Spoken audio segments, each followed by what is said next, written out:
আসসালামু আলাইকুম। আমি ফরিদ ইকবাল রানা। তো আশা করি সকলেই ভালো আছেন। আলহামদুলিল্লাহ আপনাদের দোয়ায় আল্লাহর রহমতে আমি অনেক ভালো আছি। তো এখন দেখতে পাচ্ছেন আমি কোনো একটা মরুভূমির মধ্যে দাঁড়িয়ে আছি কি ঠিক তাই না? আসলে তা না। আমি চলে এসেছি এই মুহূর্তে আমাদের ভোলা জেলাতে। আর ভোলা জেলার এটা হচ্ছে কি বলে? হ্যাঁ, লটারিজের মাদ্রাসা বাজার অর্থাৎ নদীর কাছাকাছি।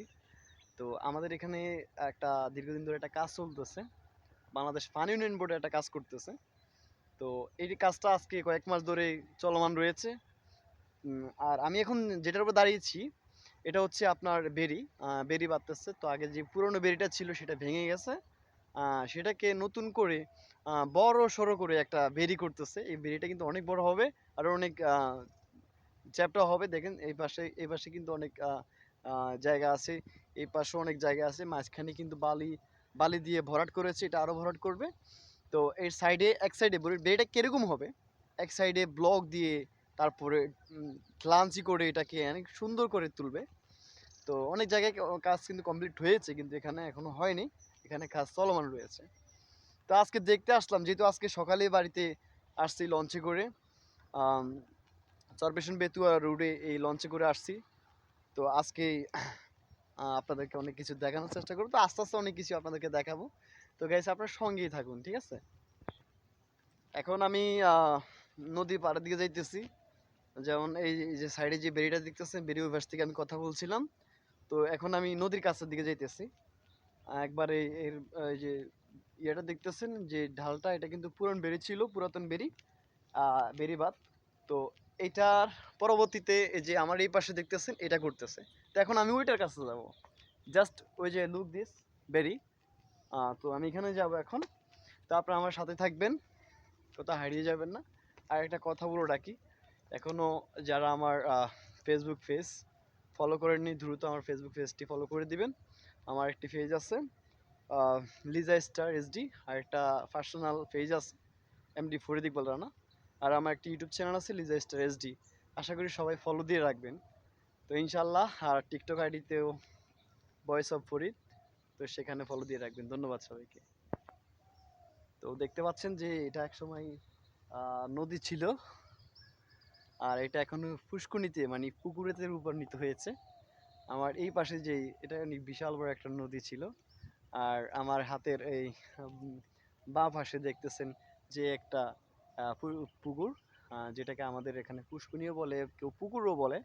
তো এটা কিন্তু নদী ছিল, নদী পরবর্তীতে এটা একটা পুকুরে রূপান্তরিত হয়েছে। আর এদিকে অনেক বসত ভিটা ছিল, যেহেতু নদীর কিনারে অনেক বসত ভিটা ছিল। পরবর্তীতে ওই বেরি কাজ চলতেছে, নতুন বেরি, এই কারণে এই বসত ভিটাগুলোর থেকে মানে যারা জনবসতি ছিল সকলেই উঠে গেছে, ওই পাশে চলে গেছে, বেরির পাশে। এখন এই জায়গাগুলো শূন্য স্থানে আছে। তবে অনেক সুন্দর একটি জায়গা, অনেক সুন্দর, বিউটিফুল।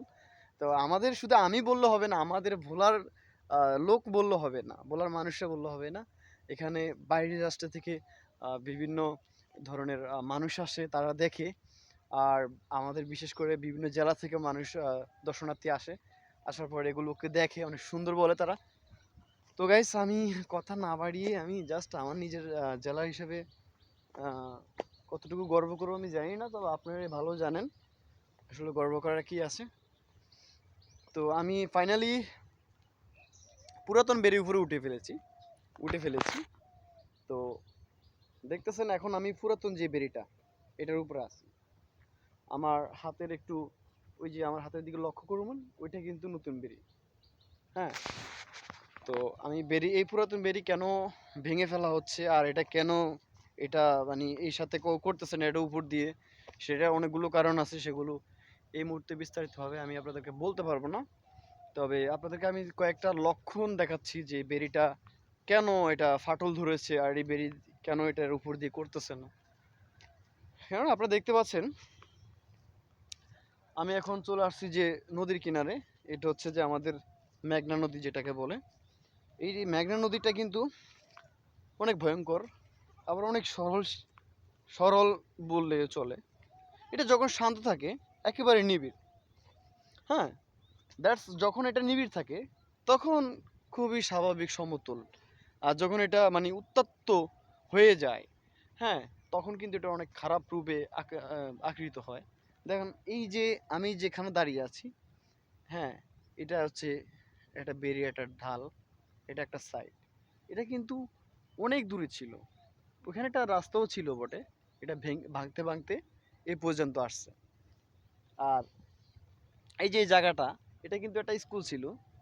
আর এই যে এই জায়গাটা, এই যে পানির কাছাকাছি, এখানে কিন্তু কবরস্থান ছিল অনেক, ওই পাশে কিন্তু মসজিদ ছিল, সেগুলো ভাইঙ্গা এখন পানিতে সব ভাইসা ভেসে গেছে গা। তো এটার অনেক কাহিনী আছে, সেগুলো আমি পরবর্তীতে আবার একটা ব্লকে আসলে বলবো। তো দেখুন এই যে পুরাতন যে বেড়িটা, এটা আসলে এটার ফাটল ধরেছে, আর এর ফাটল ধরার মূল মানে কারণটাই ছিল এটা, দেখতে পাচ্ছেন যে হ্যাঁ, এটা একবার ছুটে গেছে, ছুটে গিয়া পানি বিভিন্ন মানুষের ঘরবাড়িতে ডুবে গেছে। তো সেটা হচ্ছে বর্ষাকালে, বর্ষার মৌসুমে একটু বেশি ক্ষতি হয় এখানকার মানুষের। এখন ধুলার সিজন অনেক ভালো, সব দিক দিয়ে অনেক ভালো দেখা যাচ্ছে। তো গাইজ দেখতে পাচ্ছেন যে আমি এই মুহূর্তে চলে আসছিলাম আমাদের এই ভোলার আহ, অনেক সুন্দর একটা জায়গাতে, যেটাকে আমরা এই যে এখন যে সাইডটাতে দাঁড়িয়ে আছি সেটা হচ্ছে লটারিজের মাদ্রাসা বাজার সংলগ্ন সংলগ্ন ফাতেমাবাদ 6 নং ওয়ার্ড, এটা 6 নং ওয়ার্ডে পড়ছে। তো যাই হোক, আপনাদেরকে দেখাতে পেরেছি, আপনারা সকলে আমাকে সাপোর্ট করবেন, ইনশাল্লাহ আপনাদের সাপোর্ট পেলে অনেক দূরে এগিয়ে যাব। আর আমি কখনো ব্লগ করিনি, আমি চেষ্টা করেছি ব্লগ করার জন্য, এটি হচ্ছে আমার ফার্স্ট ব্লগ। ঠিক আছে, তো ভালো লাগলে অবশ্যই আমার ভিডিওতে লাইক করবেন এবং শেয়ার করবেন। কোনো মতামত থাকলে ইনশাল্লাহ আপনারা কমেন্ট করে জানাবেন। আর আমি যদি এই ধরনের আরও কোনো ব্লগ করি, ইনশাল্লাহ আপনাদের সাপোর্ট পেলে করব, আর আপনারা আমাকে কমেন্ট করে জানাবেন যে পরবর্তী ব্লগ করব কিনা বা কিসের ভিত্তিতে আমি ব্লগ করব। ঠিক আছে, তো সবাই ভালো থাকবেন, সুস্থ থাকবেন, আপনাদের প্রতি শুভকামনা রইল। আসসালামু আলাইকুম।